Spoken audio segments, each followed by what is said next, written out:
So, let's get started. Good evening, everyone. Welcome. I hope that this course will help clear up a lot of confusion that exists not only in Brazilian society but everywhere, including here in the United States, about the phenomenon of esotericism. The word itself is a source of many confusions because it is used to refer to many different phenomena. But anyway, we will start with the distinction established in the texts of René Guenon, which can be used as a benchmark for the rest of what we will discuss here. According to René Guenon, all phenomena of human spirituality are divided into two aspects. One is exoteric, which pertains to popular religion and is, in principle, mandatory for all its followers or all members of a given community. The other is the internal esoteric aspect, which is specifically intended for more gifted and interested individuals. This distinction goes back to an incident in the life of the Islamic prophet Muhammad, in which someone saw a group of his companions around a tree performing certain prayers that were not part of the 5 daily obligatory prayers. These were other, somewhat strange rites. People asked him what that was. He said, "No, these are not obligatory rites. God did not mandate them.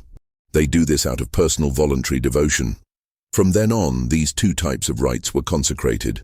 It's very important for us to clarify the concept of a rite so we can understand this, but right away, it's clear that, in this Islamic context, there was one type of rite obligatory for everyone, and another type only for those interested in it. They were completely different. Moreover, the two communities were also different. One encompassed the entire body of believers, while the other included only small groups. These groups endured over time, passing their rites, practices, doctrines, etc. to subsequent generations. This has existed in Islam since its founding. Over time, these smaller communities acquired the name tasawwuf, which has something to do with wool, as it was a cloak they wore. That's what they say, though I don't know if it's historically accurate or a legend. These groups' members used to dress in woolen cloaks and began to be known as tasawwuf. From this term later derived the more Western term, Sufism, which is not an exact designation. It's also important to note that not all esoteric groups were affiliated with this current. Other groups emerged, especially in Iranian Islam, so numerous and diverse that it's very difficult today to trace their origins and understand their relationships.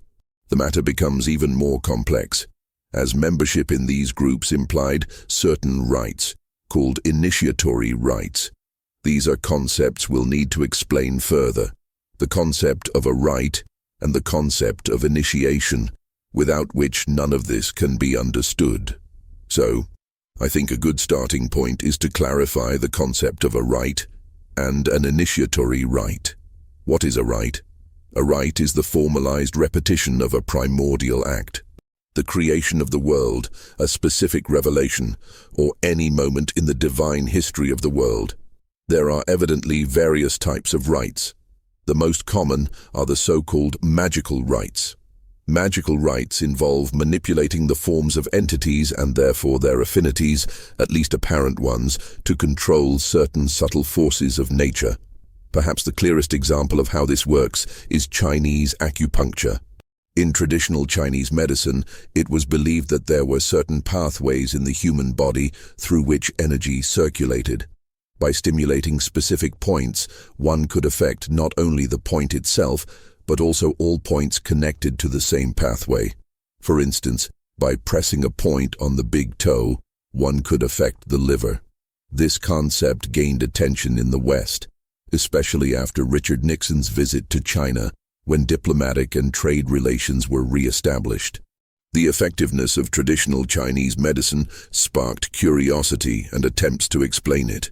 The first hypothesis suggested that the energy must circulate through the nervous system, based on the modern materialistic premise that energy cannot circulate without a material channel.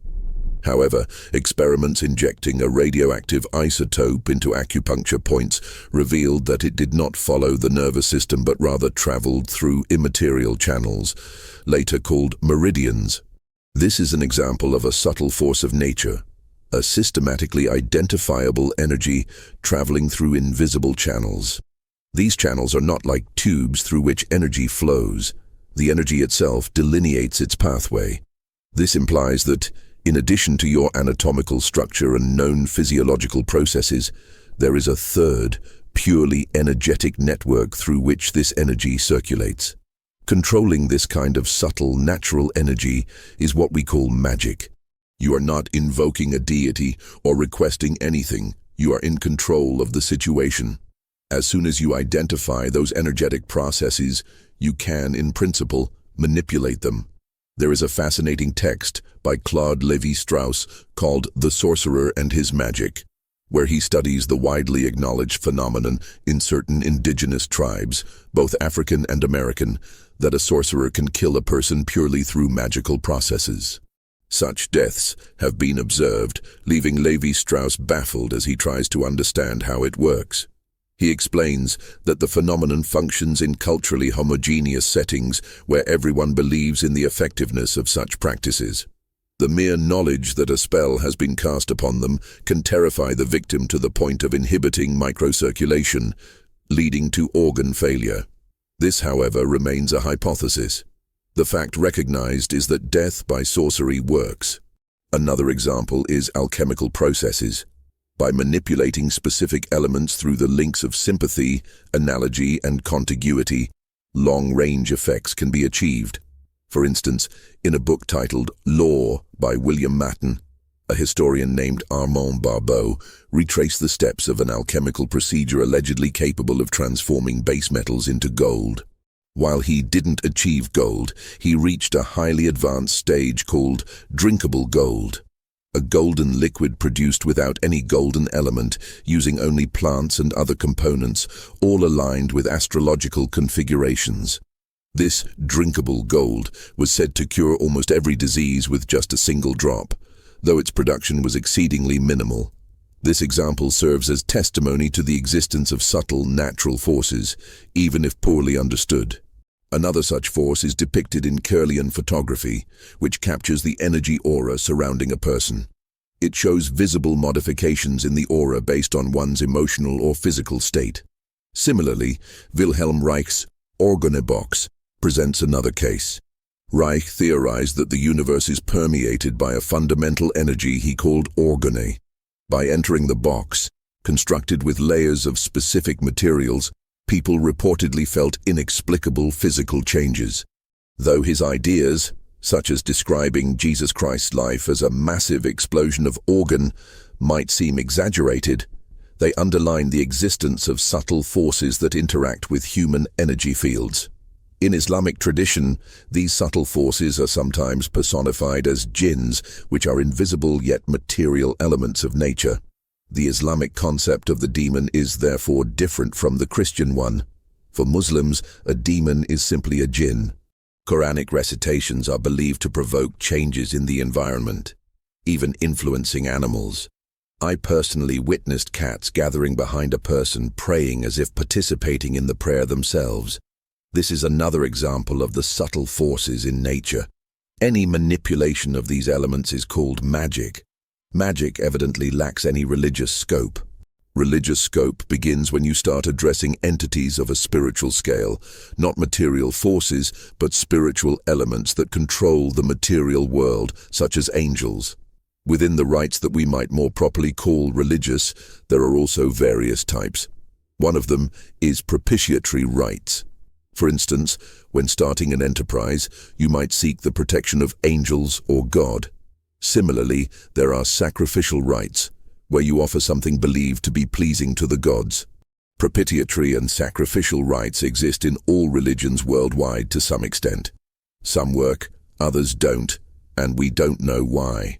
Among the many types of rites, there are also aggregation rites. What is an aggregation rite? A religious community forms what is called an egregore in Esotericism, a psychic entity of the community. According to Guenon, all individual prayers are directed first to the egregore, through which they reach a higher plane. This means that, for a non-member of a religious community, prayer would not work at all. The aggregation rite makes you a member of the egregore, allowing you to participate in this psychic being. The Christian concept of the mystical body of Christ is something beyond this but related. Lastly, there are initiatory rites. What is an initiatory rite? It consists of a series of imitative gestures of a primordial act, granting the individual access to a spiritual realm they didn't have before. It signifies a distinct spiritual mutation, almost as if acquiring a new supra-identity, an upper layer of one's personality that did not exist before. According to René Guenon, initiatory rites are characteristic of esoteric societies. What are esoteric societies? They are organizations like those formed by the companions of Muhammad, mentioned earlier. These groups form an initiatic school that passes its rites down through generations, led by a tradition heir known as a sheikh. In Arabic, sheikh simply means elder, but it is an honorary term used for figures of religious prominence, particularly the leaders of these esoteric organizations called tariqas, singular tariqa. Each tariqa has its genealogical tree, which is usually displayed on a document at the tariqa's entrance. It traces back through successive sheikhs to the companions of the Islamic prophet. These documents may be authentic or falsified. There's no way to tell. Teachings in these tariqas were mostly transmitted orally, though some were written down. Surprisingly, the first written works from these groups were not published in Islamic languages like Arabic or Persian, but in French, thanks to Henri Corbin, a French diplomat in Iran.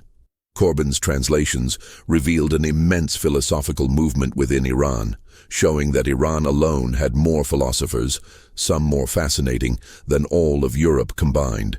However, all philosophical activity in Iran revolved around interpreting the Quran, which remained the foundation for both religious and philosophical pursuits. Interestingly, Guénon's strict distinction between philosophy and esotericism doesn't hold in Iran.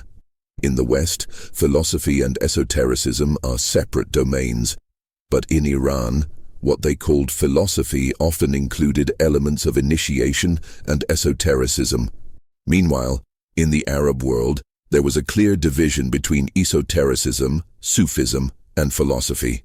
For example, Al-Ghazali, a renowned Islamic theologian and a Sufi sheikh, authored a book called The Destruction of Philosophers, asserting that philosophy is purely Greek heritage, dedicated to rational speculation, and incapable of accessing the supreme mysteries of Quranic revelation. Averroes responded to Al-Ghazali with The Incoherence of the Incoherence, defending the role of philosophy. The tension between esotericism and philosophy within the Islamic world was marked by hostility, especially in Arab regions. However, the philosophical and esoteric traditions in Iran, tied to its Shiite origins, followed a different path. In the Shiite context, leadership after the Prophet Muhammad's death was contested. A small minority believed Ali, the Prophet's son-in-law, should inherit both spiritual and political leadership. This group believed the prophetic mission continued through Ali and his descendants, called Imams, who would receive divine revelations. This lineage of Imams culminated in the 12th Imam, who mysteriously disappeared. Shiites await his return, believing he will bring a transformative revelation and lead Islam to global dominance. A Shiite Islam also differs from mainstream Sunni Islam in several ways, particularly regarding the emphasis on Sharia, a code derived from the Quran and Hadith, sayings and actions of Muhammad. These hadiths, which are sayings and actions attributed to Muhammad, encompass all aspects of life. It is believed that just as the Quran's revelation took years to complete, learning Islam should also take years to fully grasp its final commandments. The Quran summarizes the 5 pillars of Islam: daily prayer, fasting during Ramadan, pilgrimage to Mecca, zakat, mandatory almsgiving at the end of Ramadan, and so on. These are the core obligations. If someone fulfills these 5 pillars, they are within Islam. There is also a well-known aggregation rite in Islam called the Declaration of Faith, in which an individual, in the presence of a mosque community, recites the ritual words, La ilaha illallah Muhammad Rasulullah, there is no God but Allah, and Muhammad is his prophet. Whether they sincerely believe it or not is irrelevant. As a hadith states, the hypocrites are our friends. Even if someone says it hypocritically, they are treated as a member with all the rights that come with it. The other obligations in Islam are also regulatory and do not require faith. The concept of faith is entirely unknown in the Islamic world. The word religion is often misleading when translated into Arabic, as there is no equivalent for religion in the Quranic language. Instead, the term used is din, which simply means a universal law or order, not a belief system. This is why Islam is not a religion in the Western sense, an intimate belief system. Instead, Islam is a civil code. This code is hypothetically of divine origin, mandating what everyone must do. Those who accept it, even superficially, become part of the Dar al-Salam, the House of Peace, while those who do not remain in the Dar al-Harb, the House of War. Thus, peace exists only among those who declare the faith, sincerely or not, while the rest belong to the realm of war. Within this vast Islamic world, spanning over countries, various esoteric lineages exist, some Sufi, others not. These lineages operate very differently, involving a profound commitment by the individual not only to the teachings and practices, but also to the authority of the sheikh. Upon initiation, a disciple, called fakir, must obey the sheikh entirely, in every aspect of life. There's even a saying comparing the disciple to a corpse in the hands of a washer. Through spiritual exercises, the fakir becomes absorbed into the personality of the sheikh, who is, in turn, connected to the lineage extending back to the religion's founder.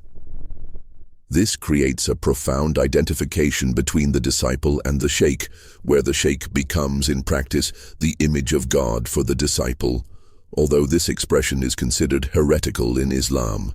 Nonetheless, conflicts often arise between exoteric Islam, legal religion, and tariqas, Sufi orders. For instance, the mystic Al-Hallaj famously proclaimed Ana al-Haq, I am the truth, identifying himself with one of God's names, Al-Haq. He was executed for blasphemy but later regarded as a saint. Additionally, there are conflicts among tariqas themselves, as well as secret alliances between them, which even their members may not know about. These networks are extremely complex. Comparing them to Masonic lodges in the West, one could say all possible relationships occur among them. However, the tariqa networks are even more intricate, with many more Sufis in Islam than Freemasons in the West. This provides the framework René Guenon used to elaborate his concepts of esotericism and exotericism. His model is based on Islam. Therefore, when examining the Christian world through this lens, one might expect a parallel structure, where exoteric Christianity serves the masses, while esoteric practices are maintained within specific esoteric Christian organizations. Guenon argued that any esotericism within Christianity from earlier periods, particularly the Middle Ages, survived only in two forms, Freemasonry and companionship. However, he believed both were in extreme decline and needed restoration. Guenon observed that whatever may have remained of Christian esotericism, specifically from the Middle Ages, could only be found in Freemasonry and in companionship, the latter being a form of trade initiation. He noted, however, that these traditions had fallen into extreme decay. For instance, a book, Restoration of Masonic Symbolism and Geometry, authored by a Freemason, discusses the need for restoration. Guenon believed that something significant had been lost or corrupted, as many Masons performed rituals without understanding them, perhaps even performing them incorrectly. Guenon argued that the modern Western world had lost its esoteric dimension, leading to the emptiness of even exoteric religion. Within Islamic tradition, he likened exoteric religion to the outer shell and esotericism to the inner core. Without the core, only the shell remains. This diagnosis seemed plausible as from the century onward, Christianity increasingly became a system of public morality, particularly in the United States. It lacked spiritual depth and primarily functioned as a moral code for societal decency. This shift reduced religion to mere appearances, where decency became synonymous with morality, and morality became a superficial code of conduct. Guenon attributed this superficiality to the loss of esotericism in Western Christianity. He sought to trace the historical transformations that had marginalized and corrupted esoteric Christian organizations. He made great efforts to restore the Masonic doctrine's esoteric dimension, but most Freemasons remained unaware of his work. In his view, this restoration attempt ultimately failed. Guenon evaluated Christianity, particularly Catholicism, using Islamic criteria for esotericism and exotericism. He saw parallels between Christianity and Islam as structurally similar systems with different doctrines and dogmas. To analyze Christian esotericism, Guenon drew on traditional distinctions between lesser mysteries and greater mysteries. The lesser mysteries pertain to cosmic, natural, historical, and human phenomena, including alchemy, astrology, and geomancy. The greater mysteries, on the other hand, concern eternity, divinity, life after death, and the highest realms of spirituality. This raises the question, does Christian esotericism exist, and if so, does it align with Guénon's description? In other words, is Christian esotericism practiced within initiatic organizations that function parallel to the mainstream religion, much like in Islam? This will be addressed throughout the course. From this diagnosis, Guénon developed his notion of the crisis of the modern world. According to him, this crisis is characterized by the West's descent into gross materialism, particularly from the centuries onward. Materialism became the dominant belief system, leading to the emergence of secular states that treated all religions as equal, relegating them to the private domain of individuals. This approach was codified in the U.S. Constitution, which prohibits Congress from legislating on religion. At the time, this provision mainly addressed differences among Protestant denominations, as other faiths had minimal representation. This religious indifference was institutionalized within Freemasonry. Englishman Anderson and Frenchman Desaguliers created the regulations for modern Freemasonry, mandating belief in God, but leaving the specifics to individual interpretation. Many believe American Freemasonry is Christian, but this is inaccurate. Members may swear oaths on different sacred texts, such as the Quran, reflecting Masonry's religious pluralism. Interestingly, Guénon criticized Anderson and Desaguliers for suppressing Freemasonry's Catholic origins.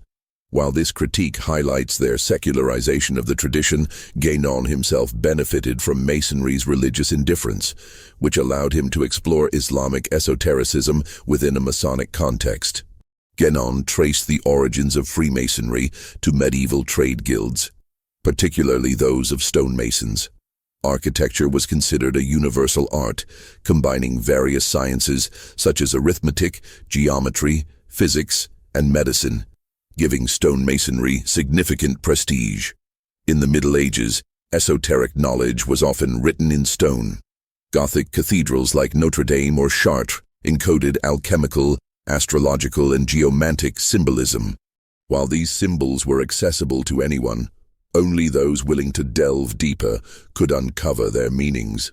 Up until that time, these esoteric elements were not entirely hidden. They were available to anyone willing to explore them. However, Guénon believed that the West entered a destructive path by losing its understanding of spirituality, particularly esotericism. Only the exoteric elements of Catholicism or Protestantism remained, reduced to a set of moral regulations. Guénon argued that this did not invalidate the religion's legitimacy, as it was still a revealed faith with authority. However, it existed in a diminished form. He believed the only way to restore it was to re-inject esotericism, which survived in the West solely through remnants of trade initiations such as Freemasonry and companionship. Yet, these initiatic traditions also suffered significant spiritual degradation, becoming little more than hollow rituals. Guenon personally observed this during a lecture series he gave on Masonic symbolism in Mozart's The Magic Flute. He found that many Freemasons lacked understanding of their own rituals and doctrines. He was struck by the superficiality of their knowledge, which confirmed his assessment of Masonry's decline. Similarly, when Guenon approached a prominent Mason to promote and republish the works of Mario Ferreira dos Santos, he encountered resistance. The Mason dismissed Santos's esoteric ideas as unsuitable for the academic environment, highlighting the gap between Guénon's vision of Freemasonry and its modern practice. While there were occasional discussions about reintegrating Freemasonry into the Catholic Church, they invariably ended in rejection due to doctrinal incompatibilities. One of Guénon's disciples, Jean Tourniac, authored several works defending the orthodoxy of Christian Freemasonry, but his efforts failed to convince the Church. Freemasonry's religious indifference made it fundamentally incompatible with Catholicism. Guénon attributed this indifference to the influence of Anderson and Desaguliers, whom he accused of altering Masonry's ancient foundations. Despite his criticism, Guénon recognized that this indifference allowed him to explore esoteric ideas within Masonic circles, particularly regarding Islam. Observing the decline of Western spirituality, Guénon proposed two potential solutions: either restoring Catholicism under the guidance of Eastern spiritual masters who preserved esoteric traditions, or fully embracing Islamization. He initially tried to influence Catholic circles by writing for the magazine Regnabit and seeking to revive an esoteric consciousness among clergy through symbolic interpretations of Christian traditions. However, Guénon eventually abandoned this effort, moved to Egypt, and fully immersed himself in Islamic life. In esotericism, conversion is considered irrelevant. For example, the Sufi master Muhyiddin ibn Arabi famously said, "My heart is a mosque, a synagogue, a cathedral, a Buddhist temple." This does not negate his identity as a devout Muslim. It reflects the universality of esotericism. Guénon's solutions and critiques of the modern world are deeply rooted in his understanding of esotericism and exotericism, particularly as modeled by Islam. According to Guénon, the West lost its esoteric core, leaving behind only an exoteric shell. Even the remaining esoteric organizations, such as Freemasonry, have fallen into decay. He believed the only path forward was to train a Western spiritual elite under the teachings of Eastern masters, particularly Islamic Sufis. Guénon saw Sufism as a funnel where all esoteric traditions converge. He also believed in a primordial tradition originating with Adam, which diversified into various exoteric forms over time. These differences, he argued, were mere adaptations to local and historical conditions, lacking true spiritual significance. Guénon held that the purest form of this primordial doctrine was preserved in Hindu tradition, especially in the works of Shankaracharya, a great commentator on Hindu revelation. However, Hinduism poses a practical limitation. It cannot be practiced outside of India, as it lacks a concept of conversion. For Guénon, the only living esoteric tradition accessible in the century was Islamic Sufism. While his writings often used Hindu vocabulary, his focus was not on promoting Hinduism, but on highlighting the relevance of Sufism. Ultimately, Guénon concluded that there were two viable options for the West: either injecting Islamic esotericism into the Catholic Church or fully Islamizing the West. By the Guénon had fully embraced Islamic life, marrying the daughter of a prominent Sufi leader and living as a devout Muslim in Egypt. Guénon's influence extended into Western intellectual and political circles, often through figures like Martin Lings and Fritjof Schuon, who brought Islamic esotericism into dialogue with Western thought. For instance, Prince Charles' engagement with Islamic traditions, such as prefacing Ling's book The Sacred Art of Shakespeare, reflects the deep penetration of esoteric ideas into the upper echelons of Western society. When I had contact with a tariqa for about 2 years, I observed the beginnings of exchanges between Martin Lings, or Sheikh Abu Bakr Sirajeddin, the second-in-command of Shuon's tariqa, and Prince Charles. This began, notably, with a remarkable book by Martin Lings titled The Secret of Shakespeare, later renamed The Sacred Art of Shakespeare. It's perhaps the best book ever written on Shakespeare, revealing the profound esoteric and symbolic content of his plays. In the book's second edition, Prince Charles wrote the preface, signaling his close connection to Lings. This collaboration began years ago and, over time, Prince Charles became an open advocate for Islam, influenced by figures like Lings. While it's impossible to determine his exact level of involvement, it's clear that Prince Charles became deeply connected to Islamic esotericism. However, this did not mean an exoteric conversion to Islam. Rather, his involvement was at the esoteric level. Recently, conversations with esoteric historian Angel Miller confirmed this connection. Prince Charles' adherence to Guénon's esoteric vision of Islam has become well known in England.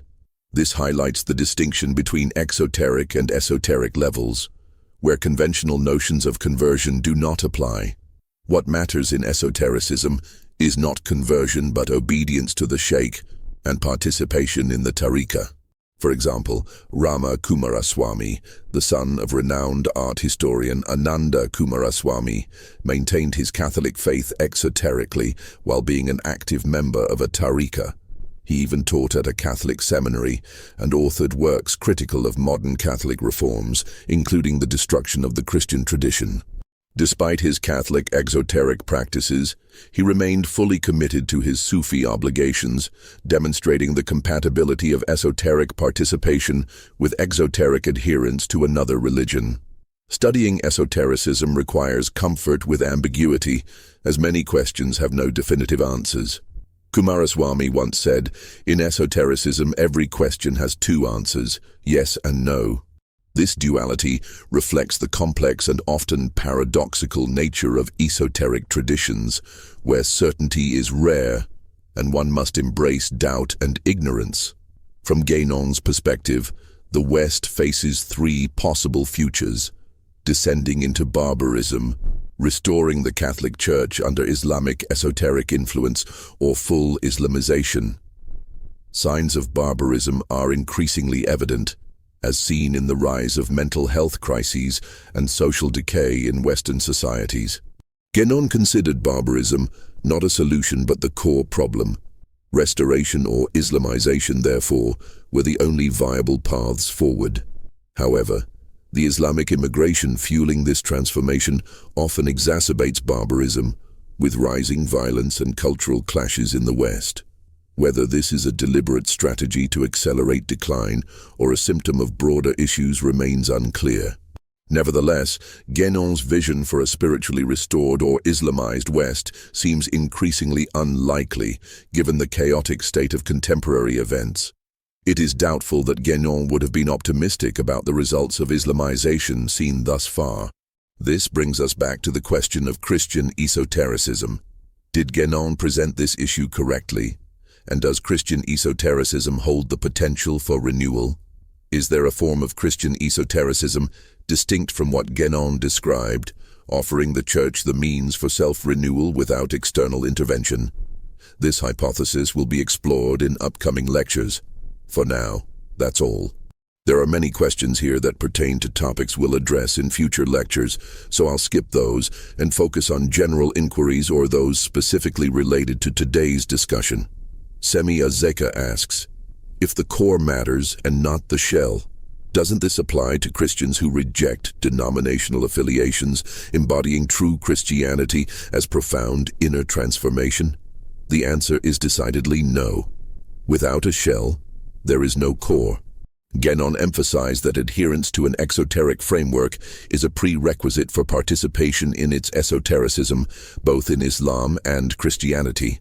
Carlos Maltz asks, if Islam, being a religion of the age of Pisces, is in decline like Christianity, how does this relate to itself?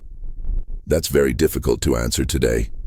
External manifestations of Islam today are often crude, but that does not mean the tariqas are inactive or that intense esotericism isn't occurring. These dynamics are hard to ascertain. Helion Gotti Neto asks, how do Catholic and Orthodox masses approach the consequences of manipulating subtle energies? And are there Protestant studies you'd recommend on this topic? Protestant literature doesn't typically address this. Among valuable works are those of Jakob Böhme, though they are difficult to read due to his peculiar vocabulary. Regarding Catholicism, these issues have never been taboo or secret. For example, St. Thomas Aquinas wrote about them, but such manipulations of subtle energies were never confused with true spirituality. This distinction will be explained in more detail later. Jose Nascimento asks, theoretically, could a Catholic who is a tariqa member practice Catholic exotericism without being persecuted by Shia Muslims? In principle, yes, but in practice, no. Schuon's tariqa was specifically created to be multi-confessional, which led to tensions with other tariqas that demanded strict Islamic orthodoxy. In the Schuon initially accepted members from various religions, including Catholics and Buddhists, but later succumbed to pressure and restricted membership to Muslims. Diane de Oliveira asks, is there a Jewish exotericism? To answer this, I would need to base the explanation on the Christian model of esotericism, which I haven't yet explained. This will be addressed in future lectures. Magno Paganelli asks, what is the name of the book prefaced by Prince Charles? It is The Sacred Art of Shakespeare by Martin Lings. Originally titled The Secret of Shakespeare, the book is now in its third edition under this new title. Marcelo Rondon asks, how did the companion guilds function? They were essentially trade initiations similar to the early forms of Freemasonry. Multiple independent organizations eventually merged into modern Freemasonry, but this unification also significantly altered its practices. This will be covered in future lectures. Sandro Santana asks, could anti-Islamic sentiment at the grassroots level counterbalance the top-down spread of Islamization, possibly fostering a Christian esotericism? This pertains to the future, and only God knows. I have no idea. Vita Fidel wrote a book on the transcendence of religions, which he finds both interesting and persuasive. He notes that while many of its arguments appear compelling, the book seems to reduce Christianity to the level of other religions. The thesis of the transcendental unity of religions can be interpreted in two ways.